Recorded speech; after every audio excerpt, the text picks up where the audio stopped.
So sometimes you hear people say, I don't believe in God because if there was a God,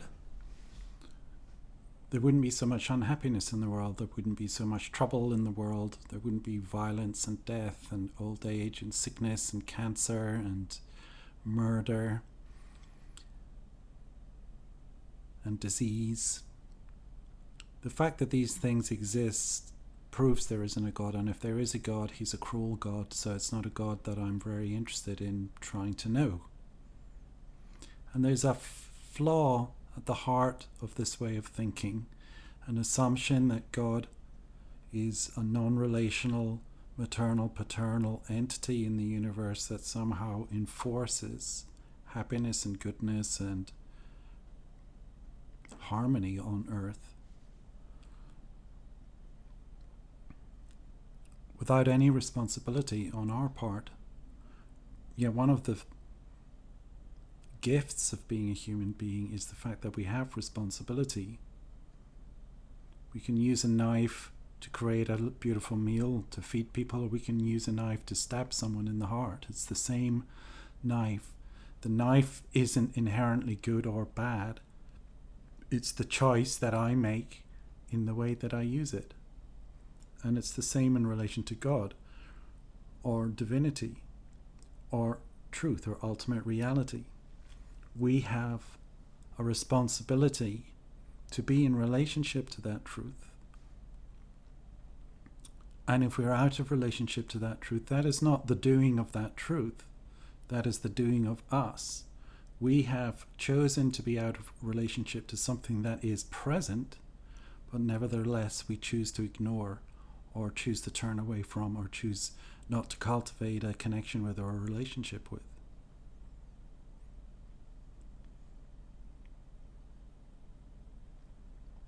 So the reason there is all this suffering on earth and lack of harmony and disease and all the bad stuff is in the main because we feel a sense of internal or interior depletion and anxiety about fulfilling our life's potential, and about feeling or finding an experience of meaning in the face of an eternity that we somehow don't feel we're going to be participant in, given our short few years of life here on earth. So there's a kind of what the hell kind of an attitude, well, we might as well just get what we can while we're at it, because I'm not going to be around to suffer the consequences kind of a motivation going on, a sort of an anger about the fact that really we're not here for that long, so we might as well just juice the orange really hard and take what we can get from it.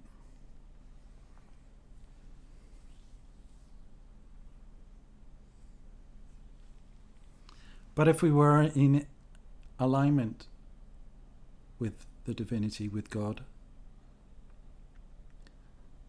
then our bodies, minds, heart, spirit, soul would find a depth of enrichment that would relieve us of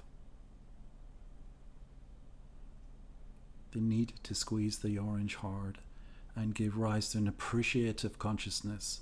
Appreciative consciousness is a gift of having this connection, because in a sense, one of the things this connection gives rise to is a sense of being in an appreciative space, being seen, being embraced, being appreciated, being held in an intimate manner by that which is true and real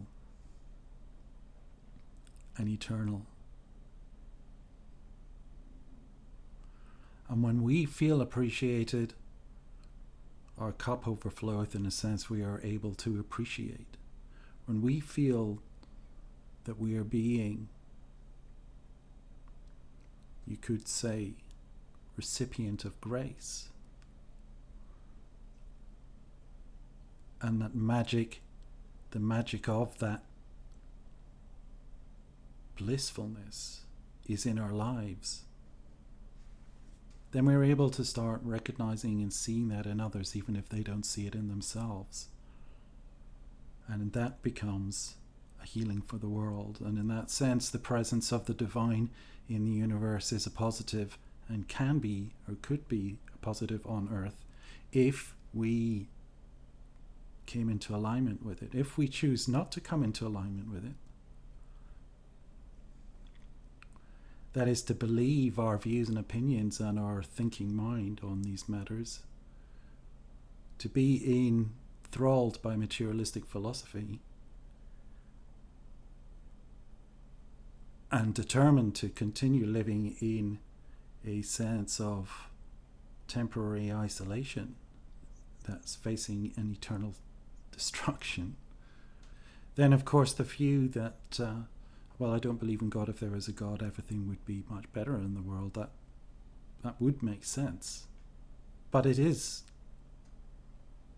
an abdication of responsibility. It is a giving up of the potential that we have to develop contemplative insight and to see directly and clearly for ourselves truth outside of conventional or given consensus reality. So the question of whether there is a God, or if there was a God, the world would be a better place, is really a very individual question. We've got to get over this implicit abdication of responsibility that's built into the question itself.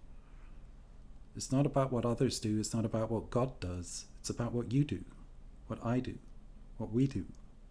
Each of us, as individuals in relationship to this radiant and luminous reality that is ever present, that is the elephant in the room, that we're in fact quite ignorant of. We're not seeing, we're not experiencing, we're not connected to, because we are so caught up in moving mind, we're so caught up in agitated mind, we're so caught up in believing the veracity, the centrality of our thinking mind as the principal means of interpreting or seeing or understanding our situation. That's crippling. That is a crippling habit. So the question really is, what are you doing to cultivate sensitivity and association with that which is good and compassionate in the universe? Because your lack of association and the depletion that comes from that is the source of destructive behaviors. That's the cause of it.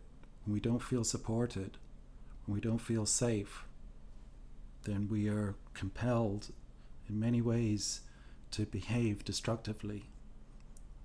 If we feel supported, if we feel safe, if we feel valued, if we experience a sense of my life is seen and I live legitimately, creatively, abundantly, safely, then nothing really other than goodness is going to come through us.